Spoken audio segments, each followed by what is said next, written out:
We're here at Asheville's historic Smith-McDowell House celebrating a very special anniversary. This is the oldest surviving brick-constructed home in Asheville, and it's 150 years old. There's also a special exhibit here, Summer at the Smith, highlighting many years of history in this wonderful house. Let's take a trip back in time. Time.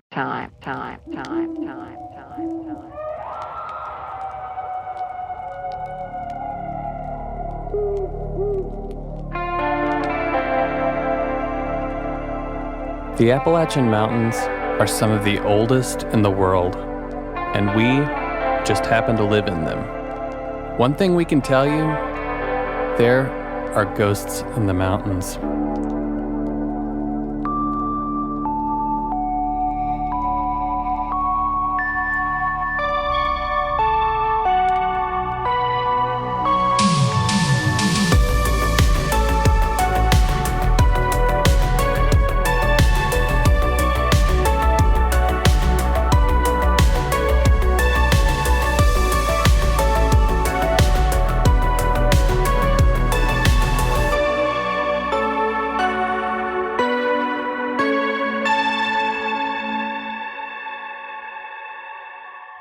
It's long been thought that if one was somehow able to prove that they could communicate with the dead, that this would be the final answer to the age-old question, what happens to us after we die?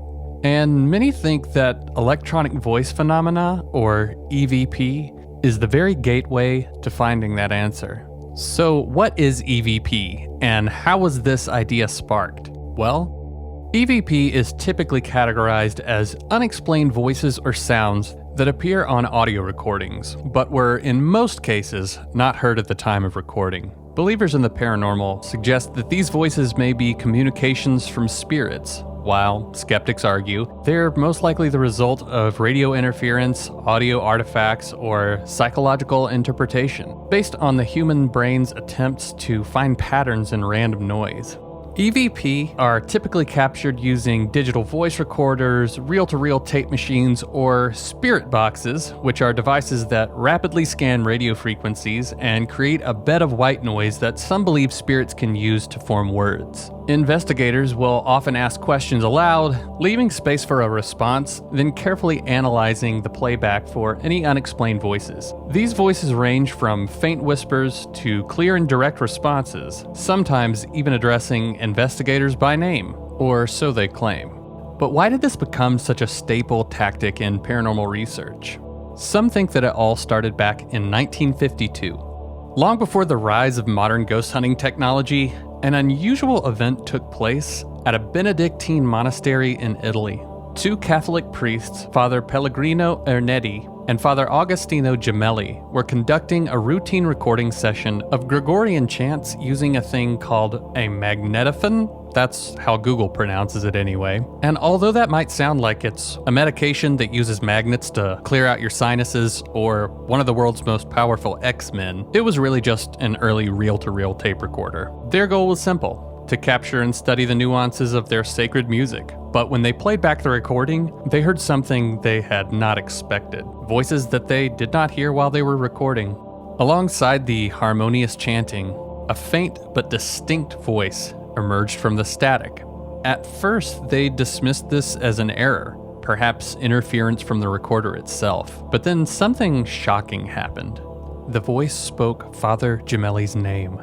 In disbelief, he played the tape again, and there it was, clear and unmistakable. Some accounts claim the voice said, "But zucchini, it is clear. Don't you know it's me?" Which was very strange. The nickname Zucchini, albeit odd, was one his deceased father had used for him while he was alive. Both men, being of deep faith, were shaken by the experience. They debated whether this was a divine message, a spiritual intrusion, or something else entirely.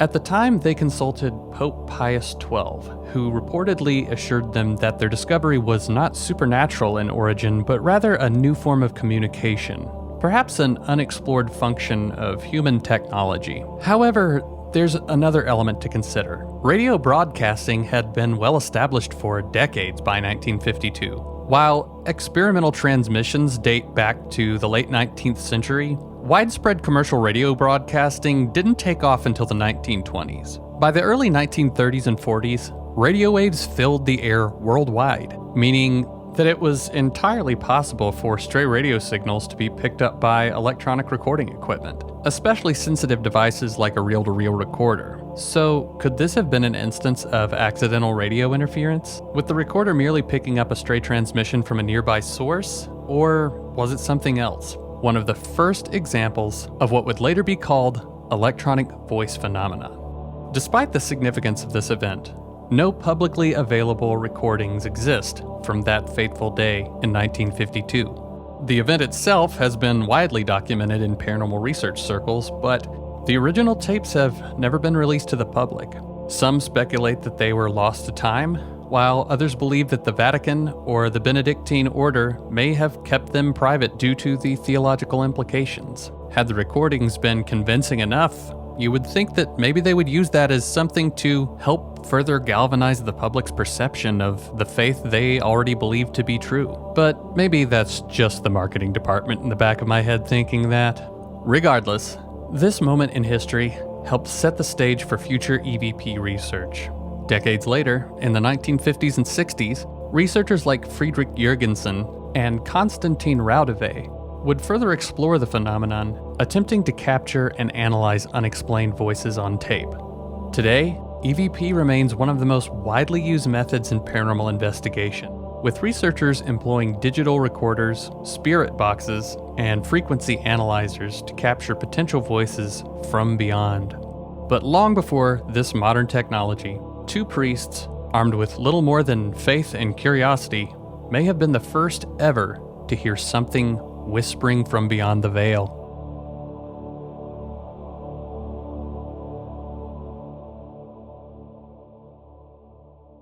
Oh, hey, Austin. Sorry, man. I kind of got lost in thought there. Oh, you're good. I appreciate the history lesson there. Oh, yeah, man. Sometimes when I get thinking about Konstantin Raudove, I just, go down the frickin' rabbit hole there. But, yeah. Hey, I'm all ears. That was news to me, so I learn something new every day, right? Yeah. Who'd have thought that the church would have brought us some, one of these staple ghost hunting methods.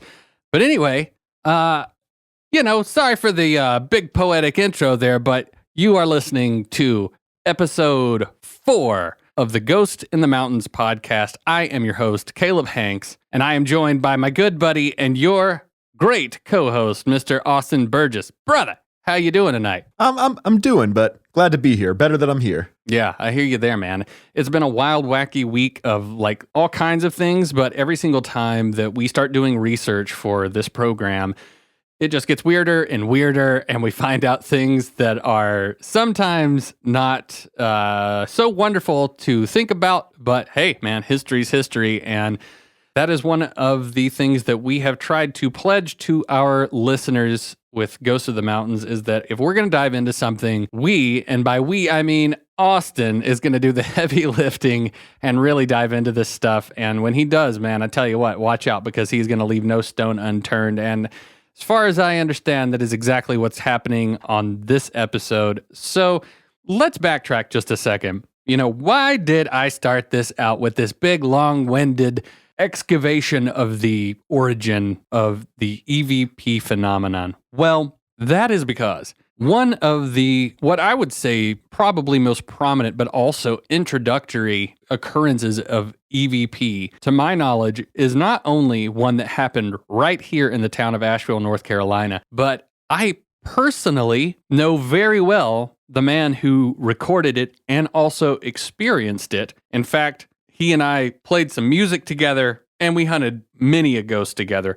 But none of that would have been possible without the central focus of what we're going to be going into today, which is a very, very interesting historical site here in Asheville, formerly known as the Smith-McDowell House. Is that correct? It's still referred to as the Smith-McDowell House. Okay, cool. Well, I think in present day, they have also kind of given it the other name of the Asheville Museum. What are they calling it? Asheville Museum of History. Yeah, that presently occupies the building, but the museum still refers to the historical foundation as Smith-McDowell House itself. So that name is still relevant. Right. Well, like I said, I'm going to kind of circle back around later on as to the specific EVP and the specific happening that I'm talking about. But if we don't give you a little bit of backstory about the Smith-McDowell House, then none of what we're going to tell you is going to make any sense. So I am going to let Austin do his thing. And again, I am always so stoked at this part of the show because this is when I always learn the most about whatever we're talking about. So let me also say real quick, Austin is much better about being the boots on the ground guy than I am. I was supposed to go with him to the Smith-McDowell House, but unfortunately,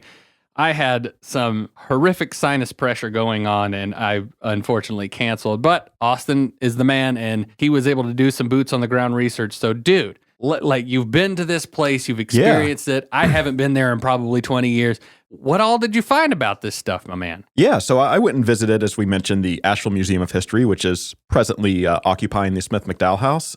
Great organization. Encourage everyone to go down there, whether you're resident of Asheville, whether you're a tourist visiting. There's a lot to learn there. Really historical building, and they have a cool layout, timeline of history throughout Asheville and Western North Carolina in general. So shout out to them. Thank you to them for showing me around, giving me a tour of everything, and especially kind of giving me some insight into some of the paranormal happenings that have happened at the Smith-McDowell House. But before I get ahead of myself, we'll just run through the history of the building in general. The Smith-McDowell House is known as the oldest brick residence in Asheville and Buncombe County. So it was constructed sometime around 1840 in the antebellum style, and it sits on a ridge between two hills surrounded by picturesque mountains. At the time, most of the homes in the area were built as log cabins, so this massive brick building was a pretty rare and impressive sight. But originally built as a plantation home, this house and the land that it was built on have experienced some of the darkest moments in American history.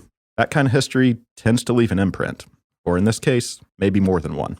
The land where the house stands was first owned by Revolutionary War veteran Daniel Smith, who acquired the property in 1796, shortly after Asheville, or Morristown as it was known at the time, was founded, which was 1793.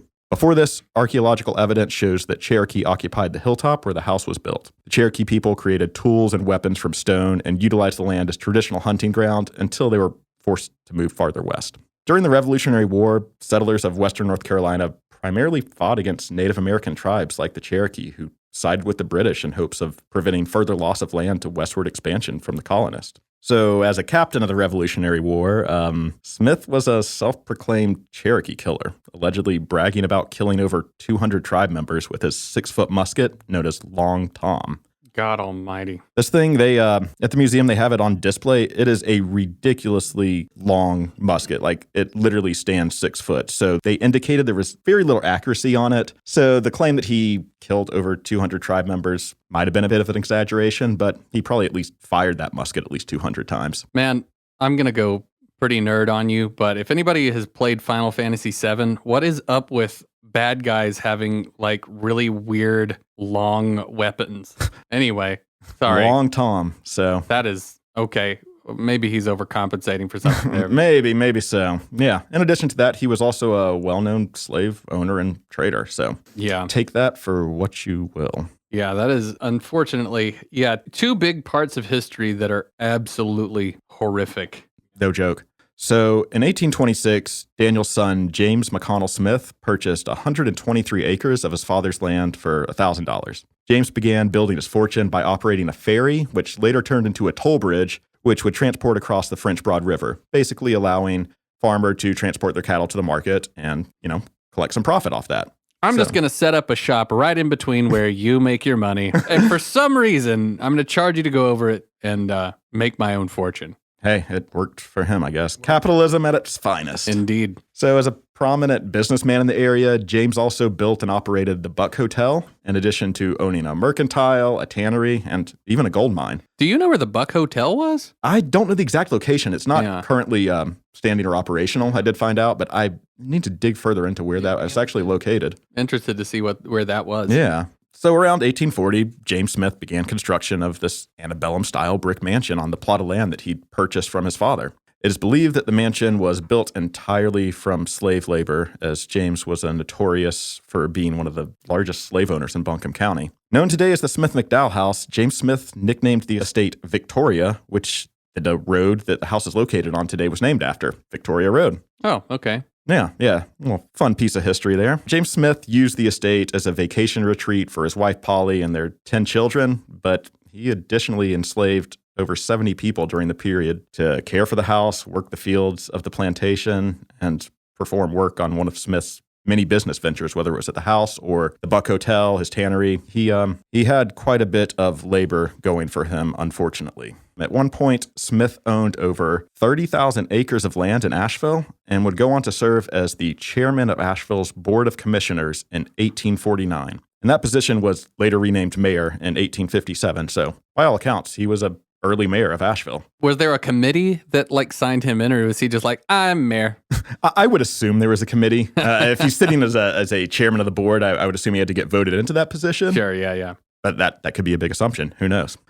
James Smith passed away in 1856, leaving the Victoria estate and the enslaved workers to his son, John Patton Smith. John didn't really live long after that. He passed away just over a year later in 1857 and did not have a will. So that left the house and several of those enslaved to be auctioned off as part of the estate. John's sister, Sarah, and her husband, Confederate Major William Wallace McDowell, purchased the house at an auction for just under $10,000. The McDowells continued to utilize slave labor on the plantation, eventually building 6 additional slave houses on the property. On the eve of the Civil War, McDowell organized the first group of Confederate volunteers from Western North Carolina, known as the Buncombe Riflemen. So, yeah, pretty prominent in the Confederacy there, but as the Civil War began to wind down in 1865, Union troops began to march towards Asheville because that was one of the last remaining strongholds of the Confederacy. Due to his ranking as a Confederate major, McDowell's house was raided during this march. Many of the people that had been enslaved in Asheville left their captors and followed the Union troops out of the city. So, nice little happy ending there. The McDowells continued to live on the estate until 1880, when post-Civil War financial difficulties basically kind of forced them to sell the property. The Smith-McDowell House, as it's known today, has gone through various owners since then, notably being used as a dormitory for a Catholic boys' school before it was purchased by AB Tech, which is Asheville Buncombe Technical Community College here in town. Really pretty nice community college. Got some good programs there. Dude, I don't want to get too ahead of myself, but with as haunted as that place is supposed to be, it was a dorm for a boys' school. Boys' school. I bet those... I mean... Terrified. Yeah, I'm assuming these were not children, right? Or were these children? Teens. Okay, dude. Yeah.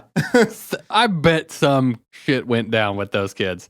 Right. So after AB Tech purchased the building that same year, the Western North Carolina Historical Association actually rescued the house from demolition by negotiating a lease and actually ended up restoring the house, using it as a heritage center. And as a result of this, the house was added to the National Register of Historic Places in 1975. The association opened the Smith-McDowell House to the public in 1981 as a house museum, basically using it to show how families lived during the 19th and 20th centuries. The Historical Association officially purchased the house from AB Tech in 2020. Today, the house is used as the Asheville Museum of History, which has been in operation since 2023. So, although ownership of the estate has changed multiple times over the years, none have left as heavy of an imprint as the Smith and the McDowell families. Some visitors report feelings of unease or some kind of presence when they tour through the house, specifically in the basement. It's always the basement. Don't go to the basement. Or do if you're in our line of work.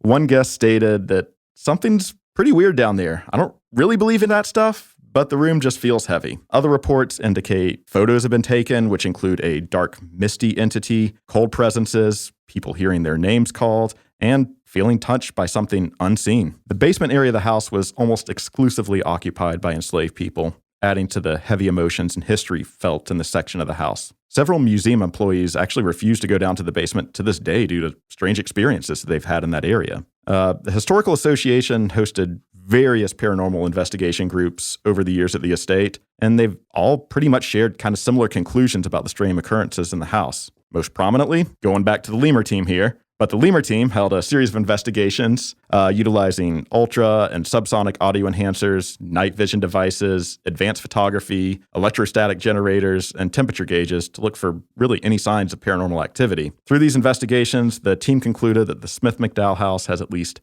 4 resident ghosts, also calling the property one of the most haunted places in Asheville. One person that was present at one of these investigations claims that they were attacked by something in the room behind the winter kitchen in the basement and had to be carried out of the house. That person's actually become a regular volunteer at the museum now, but it took them 12 years to get up the courage to re-enter the house, but they still refuse to go to the basement to this day. I saw their comment on Facebook. Hey, I was like, dang, because that was on a post that was kind of showing one of the OG lemur. And again, since the show is new, I will just say, lemur team was not like the Zoo Books clan around town. It was the League of Energy Materialization and Unexplained Phenomena Research with a silent P. It was a paranormal investigation crew of which I was part of at one point. But this was before my time. Right before my time, but before my time. Okay, so this was the fresh stories they were telling you as you were joining up. So oh, yeah. These probably stuck with you. So essentially all the stuff that we're going to go over in this episode that is involving the lemur team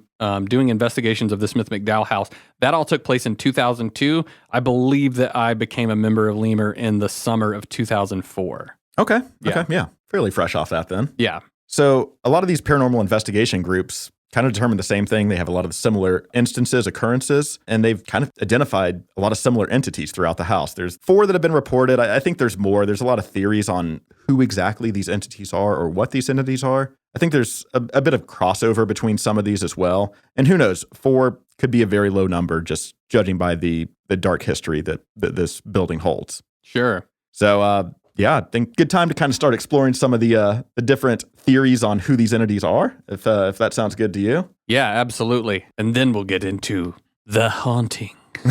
So I think the most prominently reported one is something referred to as the Dark One, which is an entity that is commonly associated with the basement of the house. It often appears as a dark, cold, ominous, misty figure. Many people believe that the Dark One is a spirit of a former slave owner associated with the plantation. That could add to the dark allure of it, but who knows? I don't know if there's anything to really corroborate that story, but it is a common theory. Have you heard anything about the Dark One? Well, I have. I haven't experienced anything, but I mean, like I've talked to many people that have experienced seeing something like that. I think the vast majority of where I heard that from was when I first did join the lemur team. We would kind of frequent the Smith-McDowell House at that current point in time. So I couldn't give you any names, but whoever was currently employed there, they talked about shadowy figures. Yep. All the time. Basically, like as soon as you walk in the place and you start talking, you're not in there for 5 minutes before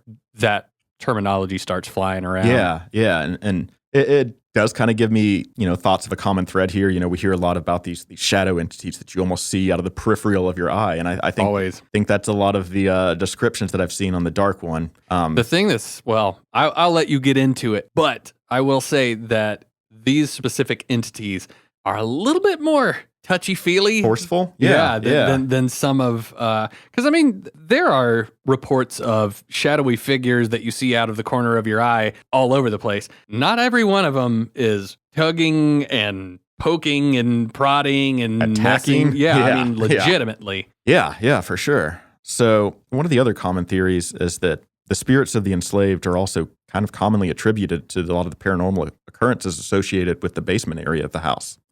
This area was used as what they refer to as the winter kitchen, which makes sense. When it's cold, you build a fire, you cook in the basement, heat rises, provide some additional heating to the house. Whereas in the summer, they had a separate summer kitchen, separate non-attached building where they could just cook outside and not really have to worry about burning the place up in the summer. Right. But yeah, predominantly it was the slaves that would work to prepare the meals for the families during these colder months. So it was pretty much predominantly occupied by enslaved people in that basement area of the house. William McDowell also owned a plot of land outside of the estate that he used as a burial ground for his enslaved workers. He'd also charge a fee to other slave owners in the area, allowing them to utilize this burial ground as well. It's known today as the South Asheville Cemetery, and most of the grave sites in the cemetery were left unmarked. However, there are reports that historians have been able to go back through death certificates, census records, and other just historical records. And they're really working to piece together who these people were and who was actually buried in the cemetery, just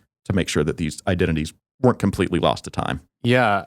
So that specific aspect I was completely unaware of until literally we started looking into this specific episode. Number one, it's the life these people had was bad enough. Right. And it's just insult to injury buried in an unmarked grave. Yeah. Yeah. A crowded, unmarked grave. Yeah. Yeah. It's really tragic. It's upsetting to hear, honestly. That is a terrible scenario for literally anyone. And if some of the things that occur at the Smith-McDowell House are remnants of energy, I've heard that, imprints of heightened states of emotion can cause hauntings and all sorts of stuff. Think about this. I mean, everybody, and I don't want to get too ahead of myself or us, in regards to revealing like the happenings of this place, but the basement. This is largely an area where people who have God knows what quality of life, in every way, shape, or form, your life is compromised, and this life that you're experiencing, I mean, this, you have to do everything you can to just hold on to your sanity. There's, if nothing else, a massive just ball of sorrow and intense energy that is like essentially being harnessed in this one spot. Yeah. So kind of touching on that. So while the bodies of those who died working for the McDowell family reside in South Asheville at the cemetery, which is miles from the mansion, some believe that their troubled souls may very well be forever tied to the Smith-McDowell house. While the aforementioned Dark One is commonly believed to be the spirit of a former slave owner, some theorize that the entity could actually represent a darkness manifested by the restless souls of the enslaved, seeking to be remembered. I mean, I think that one way that I try to look at paranormal phenomenon is, I think because, and again, I don't know if hauntings or any of that stuff is real, but I will say both Austin and I have heard so much that we're both like, well, we started a podcast about it, if that tells you anything. But in the event that any of this stuff is real, I feel like these entities would be coming back to this place or trapped there. Because it was like, that is what they felt their entire life, Right. And we talked some about this before we hit record, but like people attributing the Dark One to a slave owner, like, what does that guy have to be angry about? Like, exactly. He had a pretty cushy life by all accounts here. Like, if you're talking about a dark entity with the kind of vibes, feelings, ramifications that we've discussed on this, like, it seems a little more, makes a little more sense to be attributed to the restless souls of some of these enslaved people. Yeah, that's definitely what I was thinking about in regards to that, because you are tormented. You essentially become the embodiment of like torment over time. And again, it's like, if you felt like your entire existence was being trapped in a place, does that even allow you to move on to something else when you're crossing over? And still with the caveat that any of this stuff is true, because we don't know what happens after you die. That's why we're still investigating this stuff. But let's just go from the assumption that there is an afterlife. Hang with us for a minute. Let's just say that, yes, there is.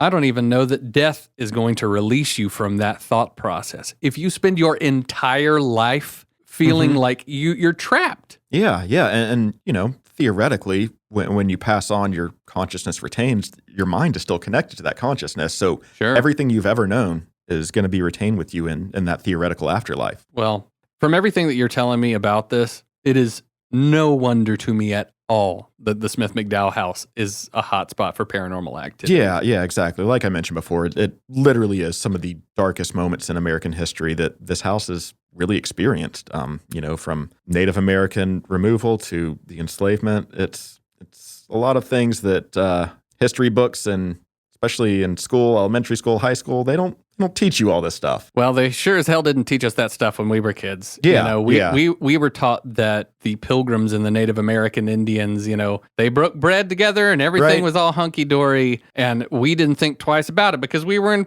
kindergarten, celebrating Thanksgiving.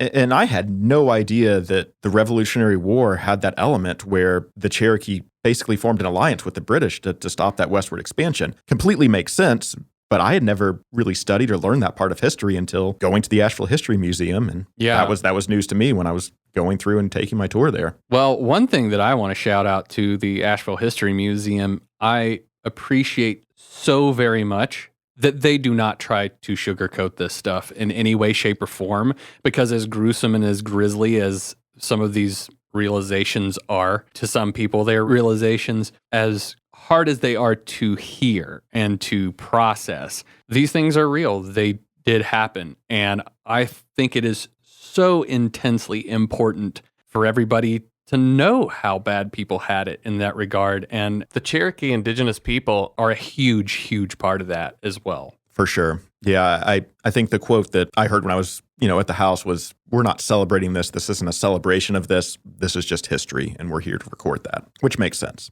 Yeah, absolutely. So yeah, there's been some other entities associated with the house. One referred to as the Lady in White. I think we've got a lot of ladies of color as a common theme across a lot of ghosts all over, but especially here. You know, I was actually reminded today, there's another Lady in White. I'm sure there's a million other ladies in white. But I'm saying that ain't too far from there. That is, as far as my parents are concerned, not too far from where I grew up. Okay. We'll get into that a little bit later. But I will just say, I was talking to my dad today a little bit, and we were kind of talking about the podcast here and there. Mm-hmm. And he started bringing up some stories to me that I had legitimately forgotten were like, the pre-Lemur ghost hunts. Yeah. I'm talking pre-Helen's Bridge ghost hunts. I'm talking pre-Grove Park Inn, the stuff that I really cut my teeth on. And I had legitimately completely forgotten about. But the Pops starts bringing this up today, and I'm like, dude, we need to think about this stuff and like, tell me everything you know. We need to bring these stories up. So anyway, especially because some of those stories,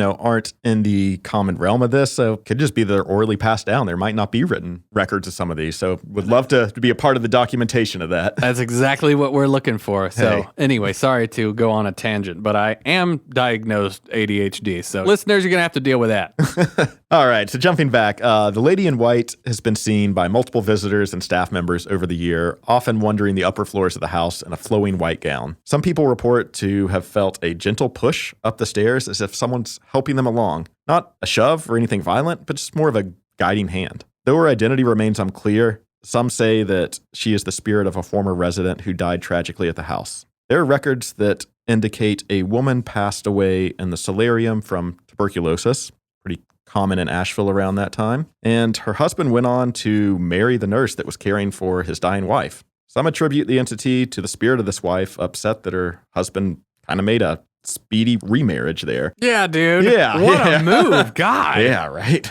Others believe that she's just a manifestation of all the sorrow experienced on the property, still lingering in this house today. And I think that goes back to what we touched on of these imprints that these strong emotions, these tragedies can leave on places. I do think that's an interesting theory. Dude, if I were dying and my significant other was falling in love with my caretaker and I'm laying there unable to do anything about it, I'd haunt that son of a bitch for years. No shit. But, come on.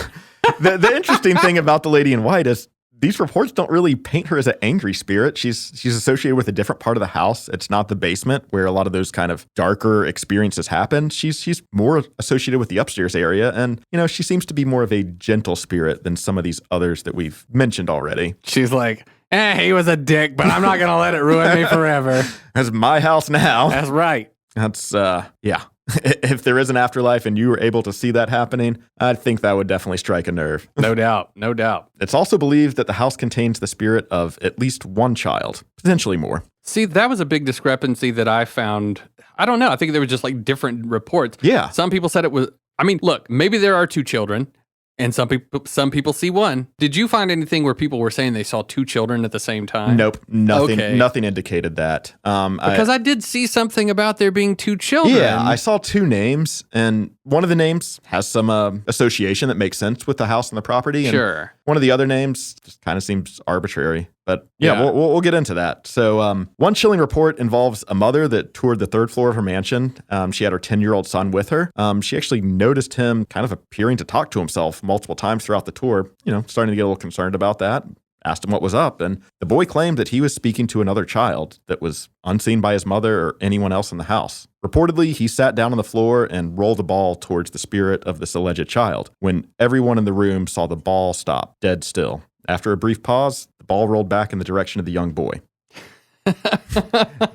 Yeah, this is literally an account by one of the tour guides that used to work for the Historical Association. So she was reportedly giving this tour when she witnessed this happen. Oh, man. Yeah. So she's like, so where's my raise? Yeah.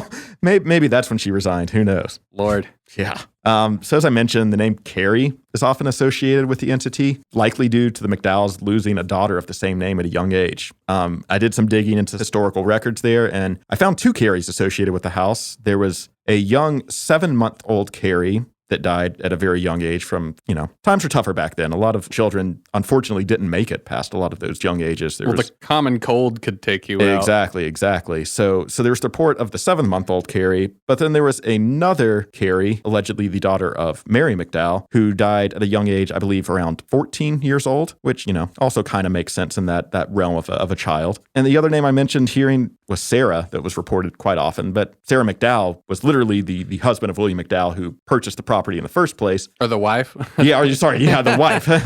My bad there. But yeah, she was the wife of William McDowell, but I couldn't find any other records or indications of another Sarah living on the property. Or really any other account of 2 ghost children at once. So, I'm not sure if that's just kind of a misidentification, misnomer there, or maybe there is, like we've touched on before, records were pretty sparse back then. So there very well could have been a young Sarah, but I haven't found anything to corroborate that. And if anybody's going to do it, it's going to be you. So yeah, for years, there's also been reports of a soft lullaby type tune being heard late at night coming from an upstairs room. Because the place just wasn't creepy enough. The haunting song seems to drift down the stairs when the house is otherwise silent. Some believe that there are multiple spirits of children residing at the house, and that this could be used to give them comfort, lull them to sleep, kind of give them that childlike comfort nostalgia feeling. Sure. Who knows? And scare the crap out of the kids at the boys' school. There you go. God, yeah, I couldn't even imagine. Bro. I'd be like, I'm going to go sleep in the yard. I'm going to go sleep at the bus station, and wherever it takes me, it's up to them. Right. Yeah. So yeah, like we mentioned, there's a lot of investigations that have happened. There's a lot of common threads that these investigators have discovered. A lot of identifications of these similar entities have happened by these groups. But one of the most prominent occurrences is hearing a voice, a disembodied voice. And not just any disembodied voice. This voice is specifically reported to be calling the name of the person that hears it. Pretty creepy. We do know a little bit more on that, and Caleb has a little bit more insight onto that exact occurrence from one of his friends. Yes, that dovetails us directly into the situation in which I was setting up the whole EVP thing for. Now, like I've said in previous episodes, and if you haven't listened to those, I'll set it up for you one more time. When I was 16, I was brought into probably the most prominent paranormal group in Asheville, North Carolina, if not most of Western North Carolina at the time in the early 2000s. The Lemur team, headed up by Joshua P. Warren, and I was in there with my bro, Micah Hanks. But the man of the hour for this particular story was a good friend of mine, Mr. Brian Irish. And Brian Irish is an interesting person in general because, and I don't think that Brian would have any problem with me saying any of this because I think that he was I think he spoke openly about this stuff. And Brian's still around Western North Carolina. I just haven't been in touch with him in a while. So Brian, if you're listening, I love you, man. Be awesome to catch up sometime. Jump on the pod. It'd be awesome. But whenever we were on investigations with Brian, it was kind of like this joke that Brian kind of had this sixth sense about him. Right. You always hear about people that are more sensitive than others, right? Oh, yeah. And Brian definitely was one of those people. It was like he would get some, ping in his mind, some sort of little indicator. He would just get a funny feeling, maybe just his attention would catch something out of his peripheral. He was the image guy. He was the camera dude, He was the image analysis specialist at Lemur at the time.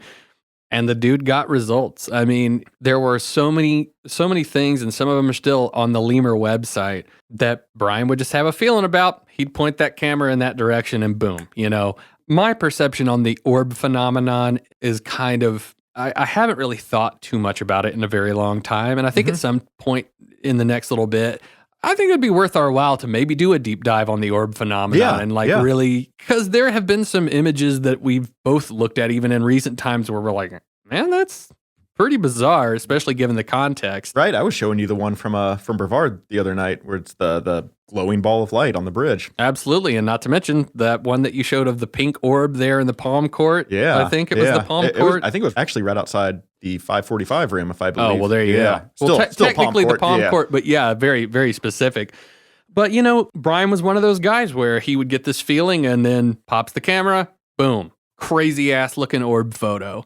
Brian also was one of the first people, to my knowledge, that ever got footage of the Brown Mountain Lights. Yeah, the first time I actually saw footage of it, it was attributed, Brian Ayers captures the Brown Mountain Lights, first video evidence. And there you go. That was a big deal for me, for sure. And so, I don't know what it is about this guy. In fact, maybe I do.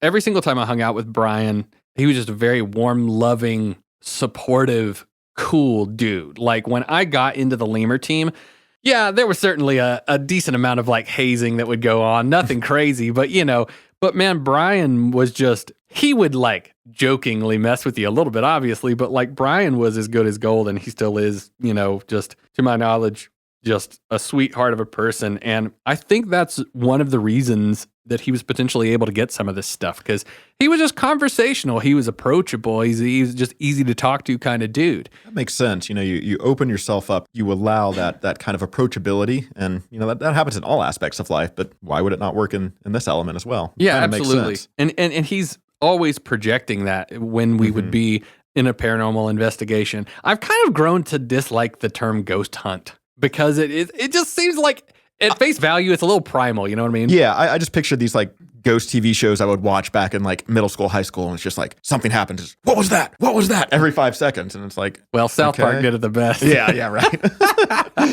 Yeah. Well, that's we'll leave that one for you to explore on your own time. Yes, please. It's on YouTube and South Park. Go find it. But, that's why I like paranormal investigation, because you're legitimately investigating something. But this leads us to the occurrence in question. And just to set up, I'm not going to play like a ton of this, but just to set it up just a little bit for you guys, I found one of Joshua P. Warren's edited videos, and you can find this on YouTube. They would do plenty of investigations at the Smith-McDowell House and found some pretty crazy stuff, but I'm just going to play this little bit of audio to set the tone for you. Take us back in time. We're going back to a 2002 Lemur paranormal investigation. Asheville's oldest standing structure is the Smith-McDowell House. It was built in 1840 for James McConnell Smith, a businessman who owned a sawmill, hotel, store, and gold mine. Since then, it has passed through numerous hands, including mayors, a Confederate major, and prominent friends of the Vanderbilts at the nearby Biltmore Estate. In fact, the grounds were designed by Frederick Law Olmsted Jr., founder of the National Park Service. Now, the mansion is a museum, and it stands as gloriously as ever near the campus of AB Tech. I'm Joshua P. Warren, author of Haunted Asheville and president of Asheville's Lemur Paranormal Investigation Team. Is this mansion haunted? Tonight, we investigate to find out. Soon after our investigation began, we picked up anomalous electromagnetic field readings throughout the house, one of the basic signs of ghostly activity. Of course, we weren't altogether surprised, considering the building's history. There are reports of a small girl who haunts this house, and our results seemed consistent with such reports. Most of the fields we captured were close to the ground and fleeting. Our team carried two-way radios, and oddly enough, researcher Lloyd Federico's radio continuously malfunctioned, producing unexplainable static. The basement seemed particularly active. At times, a flurry of orbs would explode from an area. Orbs, or balls of light, are prominent at paranormal locations. Were these orbs just dust, or something more? Even stranger, this piece of footage from the solarium shows a rare blinking orb that sweeps across the window. It travels on top of the panes and was clearly inside the room. Mostly upstairs and not back in that room we were just in. Just that felt different to me. Did get some orbs in the back room over here, 2 or 3, and I did not like what I felt downstairs at all. Our first taste of the Smith-McDowell House was indeed inspiring. Activity is most prominent in the... So that right there, it was a little bit of an excerpt of one of these paranormal investigations, but I do believe that in that video you do hear the voice of William Beckwith and an associate and part of my former alma mater in radio at 570 WWNC, the Talk of the Mountains, Mr. Forrest Connor, who was for a very short period my boss. And Forrest, if you're out there, you're the worst teacher I've ever had. I love you. You're a lunatic. That being said, the Lemur team and Brian were on what they would essentially call one of their routine investigations of the Smith-McDowell House. You know, at this point, they had all heard stories of there being some sort of concentration of strangeness in specifically the basement of the building. And it was no surprise that something strange may occur down there. But for Brian specifically, this happening was pretty chilling to him as he reports it. Oh, I could imagine. Now, the incident in question, as I understand it, and if I'm telling it wrong and you're somehow listening to this, Brian, please come on the show. You tells it how's it is, buddy. But as I understand, they make their way down to the basement. They've got the full regalia. They've got the IR cameras, the night vision cameras. They've got, you know, their digital cameras. They've got the tri-field natural EM meter, Model 2, that you cannot find. And if anybody listening to this show has the original 90s, it's the tri-field natural EM meter Model 2, and you'll know it because it's got the analog readout on the front and the blue background for where the text is. If any ghost hunter, if you're hanging up the cowl, the Batman cowl, and your ghost hunting days are over, and if anybody is looking to sell one, please find us at ghostinthemountains.com and hit us up on the contact page and let us know that you'd be willing to sell one because you got a buyer here potentially. So that being said, you know, they've got everything going on. Brian's rolling footage on his digital camera, his camcorder, some sort of little handy cam deal. And I think in his right ear, he just hears somebody whisper, Brian, very quickly. And he kind of processes and he goes, huh? Thinking it was one of the other team members that maybe was behind him. And he turns around and looks and there is absolutely nobody there. Well, this is why we're lucky that Brian Irish was there doing his thing, because Brian was always rolling. That dude was always rolling camera. And because he was, we've got this EVP right here. And not only do we have the EVP in question, I have used artificial intelligence to enhance it. Now, what I will say is that I don't think that this specific AI has done the best job enhancing it. And I will play you the straight raw clip from the YouTube video that still is showing the entire investigation. But the AI is trying to cut out noise. Now, I think that the utilization of AI, and maybe there's a model out there that would do this, but I think what we need to have is one that the model is trained essentially to find quiet voices within the noise and then amplify those rather than try to cut out anything that it would lock onto as being like ambient or weird noise, because this specific AI is the one that is for the Adobe Podcast Suite that essentially is cleaning up audio that has, you know, weird artifacts in there. So let me play for you the original audio of Brian Irish's EVP. And it's a little hard to hear because there is some white noise stuff going on, but there's a little bit of a cue as to when it's going to happen because you're going to hear a little bit of a click, and it's basically going to be like click, beat, here's the sound. So here we go. Here's the original Brian Irish EVP. Huh? So again, I'm going to play that and just listen for a click, and then you'll hear what in the initial version just kind of almost sounds like, right. Huh? And just for posterity, I'm going to play that one more time. Huh? Now, I can hear it because I know what I'm looking for. Right. But I think that for people that hadn't heard this before, They might need the boosted they might version. need that or just hear it, quite a few times in a row. But here is just one run through of the Adobe AI essentially trying to bring things out. But again, I don't know that this is necessarily doing it justice, but we're going to play it just to see if it gives any clarity to the EVP in question.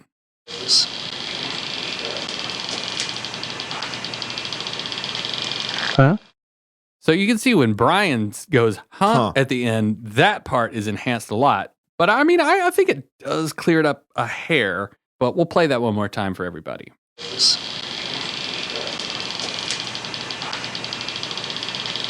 Huh?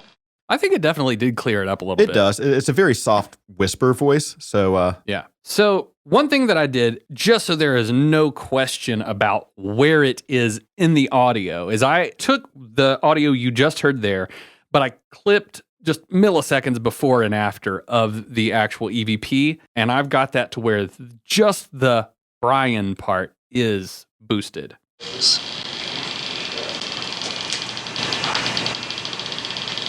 Huh? So I'm going to play that just one more time, just so you can hear that boosted part. Maybe I'll play it twice more, just so you can hear exactly where that is.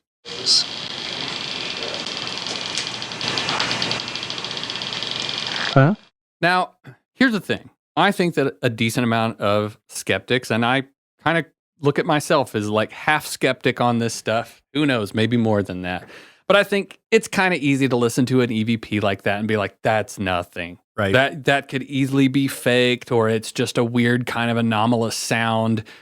In this particular situation, you kind of have to take Brian's word for it that he heard this thing. He personally says that he heard this thing. And that's one of the interesting parts to me, because a lot of the, common EVPs that are captured, they're reported unaudible to the human ear. I think that's also like why it was a standout occurrence. Yeah. Although the EVP itself is, I borderline don't even want to call it, but it's potentially a little unimpressive. Mm-hmm. Just because it is so hard to discern from some of the other, noise in the room at the time. But I think it is, again, it's like when you have somebody that is making this claim and then they have this on camera as well, it's certainly something to take into consideration. Now, I know Brian Irish personally. I've known him for years. Is it possible that he faked this? Yes, it is possible. Do I think that Brian faked this knowing him? To be honest with you, absolutely not. Brian has never, in my experience knowing him, he has never done anything that I would even remotely call like shisty or trying to falsify evidence. Never. Yeah. And for someone in his position, why would he? That's just risking damaging your credibility for the foreseeable future if you were to be participating in, something like that, faking it. You have all kinds of different people that enter the field of searching for paranormal, whatever it is, ghosts, UFOs. I have met all kinds of people that were those kinds of, pompous, just they are there to make a name for themselves. They don't give a shit about the credibility. I genuinely do not believe that Brian Irish is one of those people. I'm not exaggerating when I say that Brian Irish is one of the kind of dude that no shit would give you the shirt off his back. And I just don't believe that he would falsify this. I genuinely don't. And I think that something that leads more credence to the idea that this is not a fake is the fact that he's gotten so much other shit. That is like, there's no way to prove that the stuff that he's gotten is truly anomalous. But did he hire a bunch of people to go make the Brown Mountain Lights? I kind of doubt it, in the footage that he got. So this is my perception. This is my word. This is my take on it. Yeah, yeah. And, I think that Brian truly does just have some sort of uncanny sixth sense about him. I think he does just have this, there is something there in his brain and he feels something and he just points the camera in that direction and it works for him. And also, again, like I was saying, he's a super sweet, personable, awesome guy. And I think the ghosts feel how I would feel around him. They feel very at home. They feel very welcome, Yeah. Character witness straight from Caleb Hanks here. I will stand on trial on that one. So we know how you feel about that EVP in general. How do you feel about the concept of EVP overall? Well, I will say this. I think that anybody that is getting into this field or looking into anything that can potentially be categorized in the popular opinion as a pseudoscience, I look at anybody that is out there in the field collecting data as a scientist. Yeah. Because a scientist, as far as my understanding of what science was supposed to accomplish, is that you're supposed to collect a bunch of data as much as you can in as many ways as you possibly can. Yep. And then you weigh out the probabilities of which things work and which things don't work. And although in years past, when I saw the introduction of things like the spirit box into popular ghost hunting, I kind of initially was like, I don't know what to make of this. Yeah. It seems a little bit, from my perception when I first saw them come on the scene, it seemed a little bit too open to interpretation. It's very subjective. Yeah.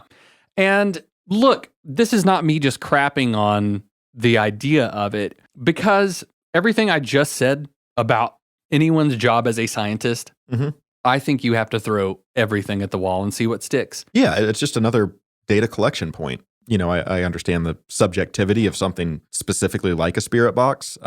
We touched on that at the start of the episode, but for those who don't know, a spirit box is basically a combination of a white noise generator and an AM radio receiver that rapidly sweeps through these AM stations, giving little short snippets of sounds in hopes of capturing an EVP through these sweeping radio stations. It's actually created in 2002 by someone named Frank Sumpton, and that is actually why it is sometimes referred to as the Frank's box. Oh, well, I kind of like that. The Frank's box. I dig that. To be That's awesome. frank.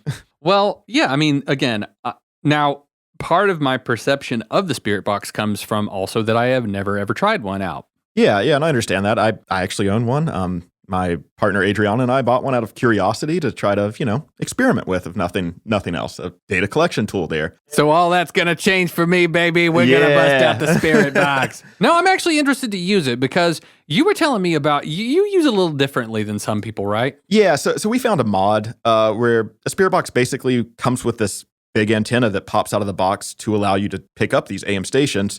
We modded ours to remove this antenna, so it still has the ability to receive and pick up stations, but that ability is drastically diminished without that antenna's help. So while you might get something popping through, you're not getting AM talk radio, you're not getting radio commercials just popping through every few seconds as you're rapidly sweeping these stations. So it's really just allows it for it to be a white noise generator that's just sweeping through, and occasionally you'll get something that pops up. So again, still leaves a lot to subjectivity. If you're using it for certain purposes, you could kind of lead your brain to hear what you want to hear on that. So it's little bit subjective on that end, leaves a lot of open for interpretation. But again, it does provide that sort of additional data point. If you're using other EMF readers, if you're using other equipment, you could kind of corroborate and you piece those together to draw your conclusions off that. I don't think any conclusion should be drawn purely off a spirit box. Sure. But, it is just another data collection tool. Well, that's the thing with paranormal research in general is so much of it is influenced by the subjective. Yeah, for sure. So much of it is influenced by people's preconceived notions of how these things potentially are going to go. Faith, you name it, it's influenced by it.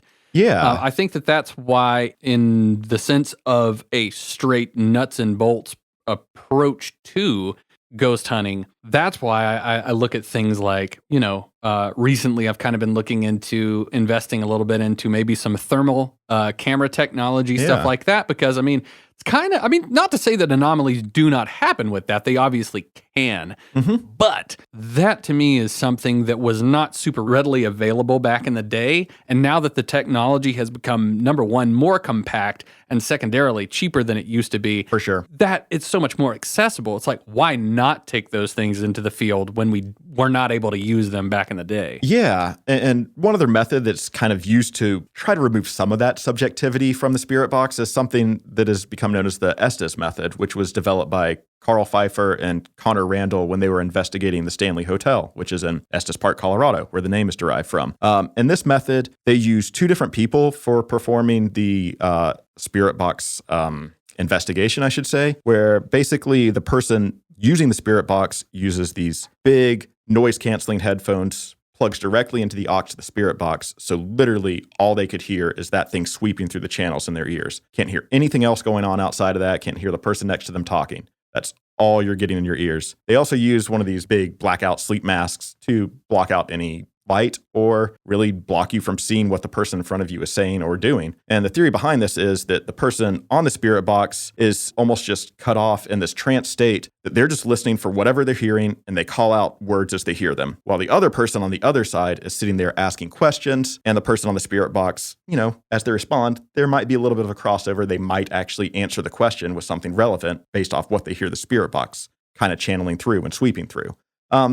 Still a bit of subjectivity, but at least it removes kind of the having your brain hear what you want it to hear, because you really don't know what this person in front of you is even asking. You're just repeating what you hear with no context whatsoever. So I think that's kind of an interesting method to try to remove some of that subjectivity. Something, we see on a lot of paranormal shows nowadays. I think Hellier is probably the one that really popularized this method. Yeah, I think the first time that I ever saw it, maybe I did see them do that on Hellier, but I definitely remember that happening in the film The Unbinding, I believe. Yeah, definitely. And that was a super fun watch. Yeah, for sure. Yeah, shout out the Planet Weird crew. They're definitely entertaining and provide a good watch for any of their investigations. I want to say to Greg, next time, if you ever get a paranormal occurrence that crazy again, man, document everything. Let me see everything. If there are wet footprints walking around the house, get some ectoplasm samples. Dude, I would love to see what that's all about. But I don't know. I'm super interested in that. But yeah, super fun watch. I thought that was a really interesting way that they implemented that. And yeah, I think there's viability in any sort of technological thing. Coming back to the beginning of the episode that we were talking about, the first ever purported EVP was caught on, this machine that Thomas Edison, I think, had created. It's a very, very primal machine. And like we were talking about before the show started, how was it in How to Hunt Ghosts by Josh Warren? Yeah, I know we're always name dropping Warren, but hey, we're in the Warren verse here for the few episodes. Exactly. But Warren was talking about the the boons of recording on tape rather than digital. Now, at the time that the book was written, I think the book came out, was it 2001 or? It was early 2000. I want to say 2002 is what sticks in my mind, but it could have been a year or two before, after. Yeah. Who knows? He's kind of downplaying a little bit the integrity of the quality of the recordings of potential EVPs if you're going straight to digital. Yeah, and I think the thought on that was that these EVPs were actually impressions that would imprint on the physical tape itself, not that it was something recorded. It was an actual impression going to be put into that tape. Yeah. Coming from a recording background, both you and I have been in the recording studio multiple times. I think by the time you and I really got going, I've never recorded to tape. I think it was all digital. Yeah. But all the dudes back in the day that did record in the old school recording studio, they're always there was just something about the warmth. Yeah, the warmth. There was something about the warmth and the analog and the summing. That's another thing that's kind of interesting, just to go on a little mixed tangent here. But summing is this thing that essentially happens that when you're working through a mix board, there's circuitry and specific analog components there that little pieces of them enrich the sound individually. And I think that since we've gotten into the digital age, that maybe there's some truth to that these potential EVPs are not being recorded in the best ways that they possibly can. Because I don't know, man, I have heard, and I know that there is 100% a difference between digital and analog. Oh, for sure. And sometimes, man, the analog still to this day is far superior. So I believe that's kind of wrapping us up to a close. Austin, did you have anything else that was pertinent to the conversation?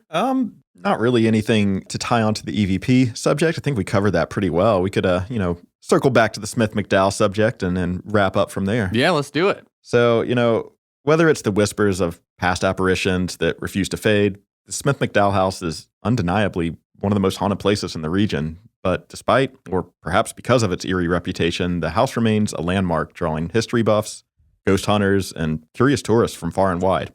Is the house truly haunted? Or is it simply the weight of the tragic history that creates the chilling aura? Whatever the case may be, one thing is certain. It's a place where the past and present blur together and the spirits of the mountains still walk among us. Well, buddy, let me just say, when I think about the hardships of all the people that were involved with the Smith-McDowell House, I cannot think about this phenomenon or the property or the surrounding area without a pretty palpable sense of like reverence towards the whole thing. Yeah, I felt the same way, especially being there, learning that history firsthand while I'm in the building. It really has that heavy emotional weight to it that you just feel while you're there. And at least from a personal standpoint, I do hope that if there are any spirits trapped or just lost at the Smith-McDowell House, I genuinely hope that they are able to find their way to wherever it is that they're trying to get to or need to get to. Because I've been in points of my life where I felt like I was in hell, all within my own mind. And that was just my doing. Can't even imagine what it would be like at the hands of another human being. To literally be in hell at the will of someone else. But that being said, I hope that everyone on this earth going forward can learn from these things and understand that we're all coming from different places. We've all had different experiences. A lot of them are traumatic and very tough to get through. But I think being able to talk about things like this that spark our interest towards something greater than ourselves and something greater than like what it is that we are and that we're doing, that is the best way for us to get past these things, find things that we're interested in and, move on together. So together, yeah. Anyway, I think that is going to wrap it up for this episode of Ghosts in the Mountains. But I want to thank everybody for tuning in. This is episode number 4. We're already starting to get a little bit of traction. People are kind of, getting in touch on the social medias. But yeah. People have found the social medias, which is a good start there. Yeah, exactly.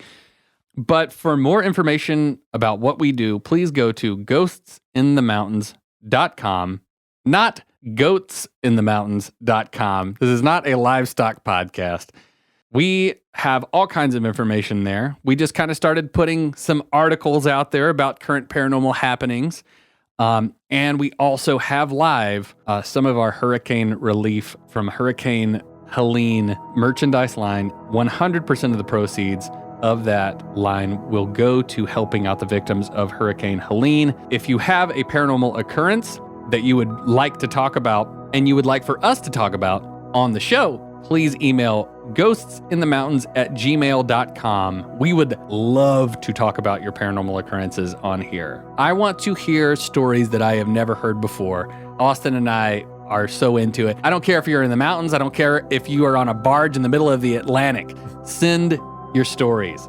So, Austin, any closing thoughts, my man? I think you've summed this up very well. For a place that has such a dark, heavy, chilling history, you really summed that up and touched on some of the more positive notes on that, I would say. Well, I appreciate that, my friend. All right, everybody. Well, here is to, I think, a brighter, more awesome future. And hey, if it isn't, we're going to fight through it together. So cheers to that. Cheers, my friend. All right. Well, to everybody that's been listening and tuning in, once again, we cannot thank you enough for, supporting the channel and, or the show. I always say channel. I'm in the YouTube era, but same basic concept. This is basically the new radio, right? Yeah, it is. Yeah. That's what I love, man. I used to be in OG radio, man. Old. Oh, God, I loved it. The room smelled like somebody was smoking cigarettes in there for 20 years. At least we don't have to deal with that here. Oh, thank God. Yeah. I'm an ex-smoker and I can't even deal with that. The big blinking radio light. Anyway, I digress. We're going to sign off. Thank you so much for listening, and we will catch you on the next episode of Ghosts in the Mountains.